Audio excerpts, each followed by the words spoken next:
Lower motor type of neuron lesson হয় এবং flaccid type paralysis হয়। সাডেন অনসেট অফ প্যারালাইসিস, এখানে এক হাত বা এক পা বা দুনো পা দুর্বল হতে থাকে, অ্যাসিমেট্রিক্যাল ভাবে দুর্বল হতে থাকে এবং পেইন থাকতে পারে এবং রিফ্লেক্স গুলো হারিয়ে যায়।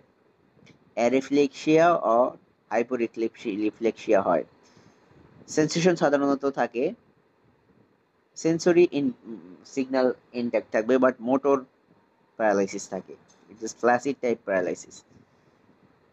Type of paralytic polio, spinal polio 79%, সবচেয়ে কমন, এখানে পা বেশি আক্রান্ত হয়। বালবার পোলিও, এখানে এটা 2%। এখানে কি হয়, ক্রেনিয়াল নার্ভগুলো যেগুলো আছে সেগুলো আক্রান্ত হয়। এর মধ্যে 9, 10 ও 12 নম্বর ক্রেনিয়াল নার্ভ বেশিরভাগ আক্রান্ত হয়। এখানে কি হয়, গিলতে সমস্যা হয়, কথা বলতে কষ্ট হয়।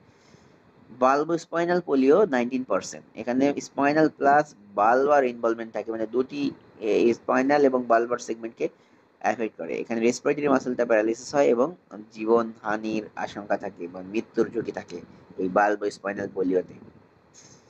পোস্ট পোলিও সিমটম সাধারণত